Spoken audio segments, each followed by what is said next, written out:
नमस्कार, Tarun Bharat news bulletin मध्ये आपल्या सर्वांचे स्वागत. आता पाहूया ठळक घडामोडी. आजच्या ठळक घडामोडी.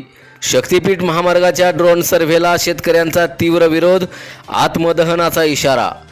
थेट मैदानात उतरले SP तुषार दोशी, जनतेकडून घेतला गुन्हेगारीचा ग्राउंड रिपोर्ट. बनावट विदेशी दारूवर राज्य उत्पादन शुल्क विभागाचा दणका, तब्बल 8,92,000चा मुद्देमाल जप्त. पूर आपत्ती व्यवस्थापनाची रंगीत तालीम, कृष्णा नदीत बचाव कार्याचं प्रात्यक्षिक. आणि मिरजेत धक्कादायक प्रकार, टर्न घेताना नियंत्रण सुटल्यानं चारचाकी थेट घरात घुसली. आता पाहूया सविस्तर बातमीपत्र. खानापूर तालुक्यातील प्रस्तावित शक्तीपीठ महामार्गासाठी सुरू असलेल्या ड्रोन सर्व्हेला शेतकऱ्यांनी तीव्र विरोध दर्शवलाय. नागेवाडी, भाग्यनगर, माहुली, चिखलहोळ, घाणवड, भिकवडी, बुद्रुक, वलखड आणि विटा परिसरातील शेतकरी मोठ्या संख्येनं एकत्र येत घोषणाबाजी करत आक्रमक झाले. महामार्गामुळे सुपीक शेती संपादित होऊन मोठं नुकसान होणार असल्याची भावना शेतकऱ्यांनी व्यक्त केली आहे. ड्रोन सर्व्हेसाठी प्रांताधिकारी डॉक्टर विक्रम बांदल, उपविभागीय पोलीस अधिकारी विपुल पाटील, तहसीलदार योगेश्वर टोंपे यांच्यासह अधिकारी आणि कर्मचारी पोलीस बंदोबस्तात दाखल झाले होते. यावेळी शेतकऱ्यांनी शक्तीपीठ महामार्ग रद्द करा अशा घोषणा देत सर्व्हेला विरोध केला. शेती आणि उपजीविकेचा प्रश्न निर्माण होणार असल्यानं जमीन देणार नसल्याचा इशारा शेतकऱ्यांनी दिला. दरम्यान ही केवळ प्राथमिक ड्रोन सर्व्हे प्रक्रिया असल्याचं प्रशासनानं स्पष्ट केलं. तर शक्तीपीठ विरोधी संघर्ष समितीचे दीपक लाड यांनी अंगावर पेट्रोल ओतून आंदोलन करत विरोध डावलून मोजणी केल्यास आत्मदहनाचा इशारा दिला. सांगली जिल्ह्याचे पोलीस अधीक्षक तुषार दोशी यांनी महावीर उद्यान बापटमळा इथं सकाळी अचानक भेट देत नागरिकांशी थेट संवाद साधला. तब्बल 1.5 तास ज्येष्ठ नागरिक, महिला, तरुण, व्यापारी आणि डॉक्टरांशी चर्चा करत त्यांनी शहरातील कायदा आणि सुव्यवस्था, महिलांची सुरक्षा, नशाखोरी आणि अवैध धंद्यांबाबत माहिती घेतली. कॉलेज कॉर्नर, 100 फुटी रोड, विश्रामबाग, संजय नगर आणि इतर भागातील समस्या नागरिकांनी त्यांच्या निदर्शनास आणून दिल्या. काही ठिकाणी छेडछाड आणि नशेखोरांचा त्रास होत असल्याच्या तक्रारींवर त्यांनी तातडीनं कारवाईचं आश्वासन दिलंय. एका नागरिकानं हातभट्टी सुरू असल्याची माहिती दिल्यानंतर संबंधित पोलीस अधिकाऱ्यांना फोन करून त्यांनी तात्काळ कारवाईचे आदेश दिलेत. यावेळी तुषार दोशी यांनी बापट मळ्यातील कट्ट्यावर बसून नागरिकांसोबत चाय पे चर्चा केली. सामान्य नागरिकांप्रमाणे चहा घेत मनमोकळा संवाद साधणाऱ्या SPंच्या या उपक्रमाचं नागरिकांनी स्वागत केलंय. त्यांच्या या कृतीमुळे पोलीस आणि जनतेतील संवाद अधिक दृढ झाल्याची भावना व्यक्त होते. सांगली जिल्ह्यात संभाव्य पूर परिस्थितीच्या पार्श्वभूमीवर जिल्हा प्रशासन आणि सांगली, मिरज, कुपवाड शहर महानगरपालिकेकडून पूर आपत्ती व्यवस्थापनाची रंगीत तालीम घेण्यात आली. कृष्णा नदी पात्रात बचाव आणि मदत कार्याचं प्रात्यक्षिक सादर करण्यात आलं.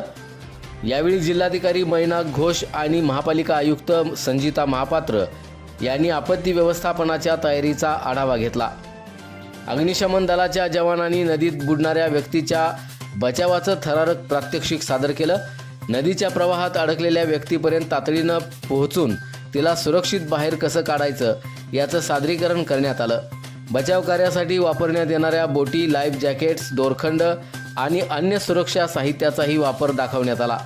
पूर परिस्थिती निर्माण झाल्यास नागरिकांचं स्थलांतर, मदत कार्य आणि बचाव मोहिमेची अंमलबजावणी कशा पद्धतीनं केली जाईल याची माहिती यावेळी देण्यात आली.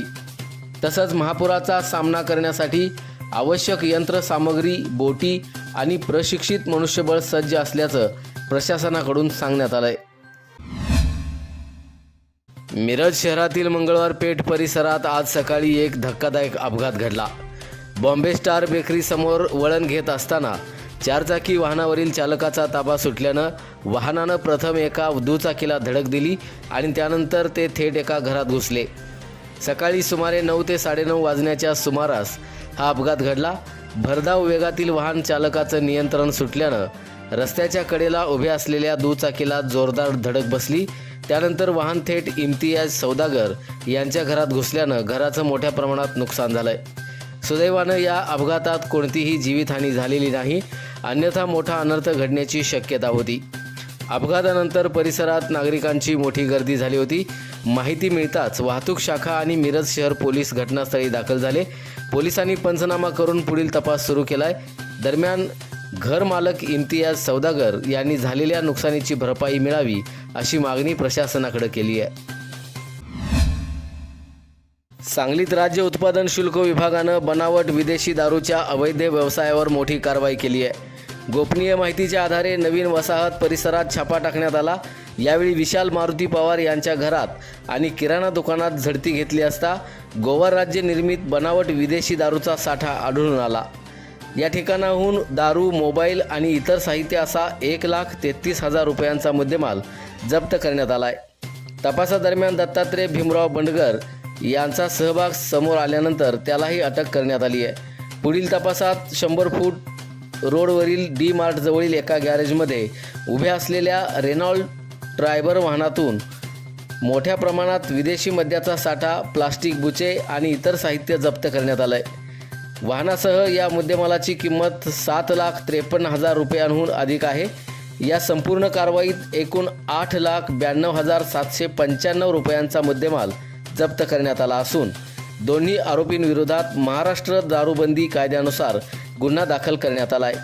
पुढील तपास राज्य उत्पादन शुल्क विभागाकडून सुरू आहे. याचबरोबर आजचे बातमीपत्र इथे संपले. अधिक माहिती आणि ताज्या घडामोडींसाठी पाहत रहा तरुण भारत न्यूज चॅनल. तसेच आमच्या चॅनलला लाईक, शेअर आणि सबस्क्राईब करायला विसरू नका. आणि विश्वासार्ह बातम्यांसाठी दररोज वाचा दैनिक तरुण भारत. धन्यवाद.